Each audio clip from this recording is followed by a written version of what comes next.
Sometimes you just have to respect the grind, even if it's not possible, even if he's not actually available. The fact that the Montreal Canadiens are calling about these names is a pretty great sign. Today, we're talking about New York Islanders center Bo Horvat, and the latest from Pierre Lebrun last week that talks about how the Montreal Canadiens genuinely did go out there and pursue this man in trade discussions. Take a look at what Lebrun said, not last week, last month. Oy, oy, oy. This is from a while ago. And Lebrun's commentary, speaking about the Canadiens and Bo Horvat, went out there and says that his sense from talking to people around the league is that Kent Hughes has not been shy about calling on guys who likely aren't even available. He called the Islanders about Bo Horvat after all. He said, and I guess you could say as well, hey, breaking news, a GM is doing a GM's job. But at the same time, every time we talk about Bo Horvat as a Montreal Canadiens trade target, there always is some interesting pushback on that. I mean, this was the sentiment from last time. It was regarding Patrik Laine and Bo Horvat and how the Canadiens indeed tried to make that happen. For Bo, in particular, this is a guy that I will still stand by and say, if the Canadiens are interested in getting a center to play behind Nick Suzuki, Bo is like the perfect version of that. He's not super good that he will challenge Nick and all of a sudden there will be some controversy on who's the real number one, but he's also definitely a top six center by trade. Bo Horvat is 31 years old, so you can say that maybe he is entering a stage where he is exiting that prime window, but he still produced 57 points and 31 goals last year with the Islanders. That's not bad. It's the same amount of points he had the previous year, just in 13 fewer games. So, in a way, Bo Horvat is still right where he needs to be. He also is signed till the end of 2031, making $8.5 million a year.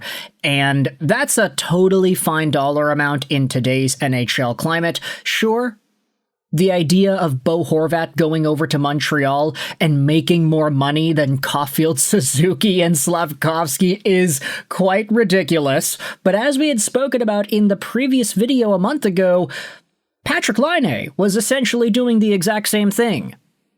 Now, we know that that's not the case anymore. Laine is no longer on the team, and I don't think the Canadiens are going to re-sign him for $8.7 million. But still, thinking about Bo Horvat as a roster-in replacement with Laine departing the lineup obviously would be a great upgrade down the middle. There was an article written about this entire thing by Gabriel Sammy the other day. It reviews some of the same information from Pierre Lebrun. How the Athletic reporter shed light on how the Canadiens' general manager operates, describing an aggressive approach that leaves nothing to chance.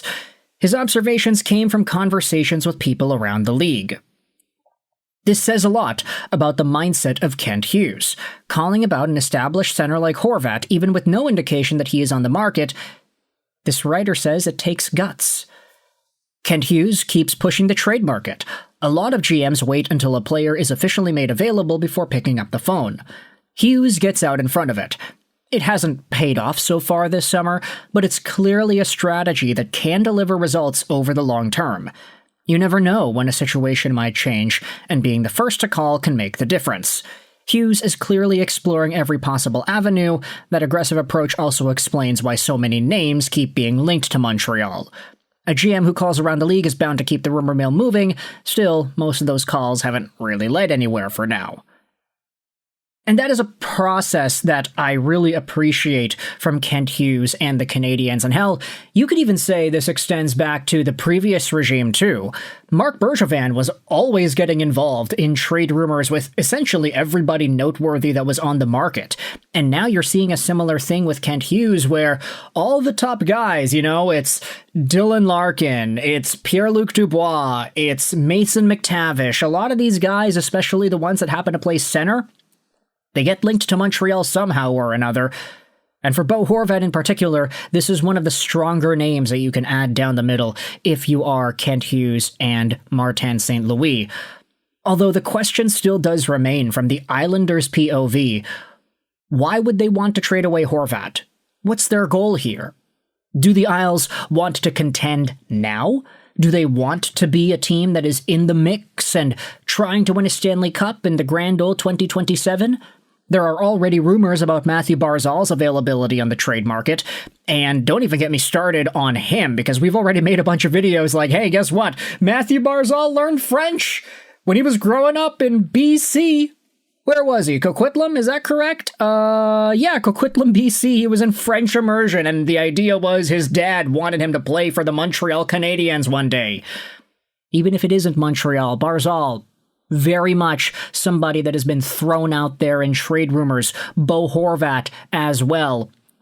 The Islanders just had their main captain in Anders Lee leave the team in free agency. That guy's a Utah Mammoth after being an Islander for so gosh darn long. So with this transition into the future of New York Islanders hockey, you can say that maybe a Bo Horvat or a Braden Shen, their roles become a lot more important within this core because, hey, you need leadership. You need the top-tier guys to don that C. You need somebody with experience to be able to command the room.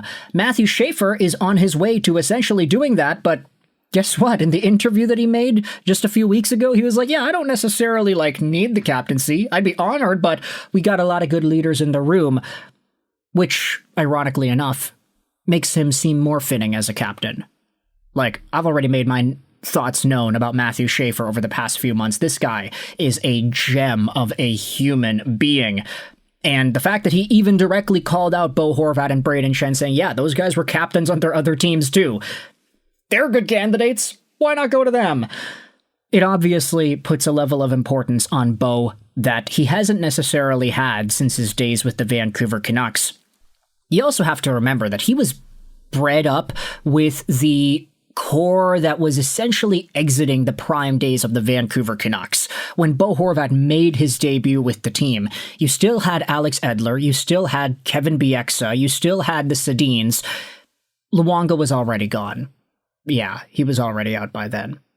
But still, Bo Horvat was surrounded by some Vancouver legends, and over the next few years, he inevitably molded himself into that captain-like figure.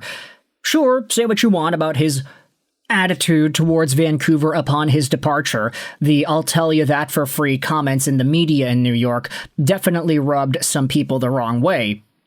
But Bowie William Horvat is a good dude, and if Kent Hughes was going to go out there and pursue him in trade talks, even if the guy wasn't available, I'd respect that.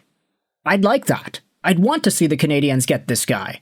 You know how many times I've cheered for Vancouver players that found themselves in Montreal at some point? Off the top of my head, I can remember one, Tyler Toffoli, but there's probably a few other examples in there, right?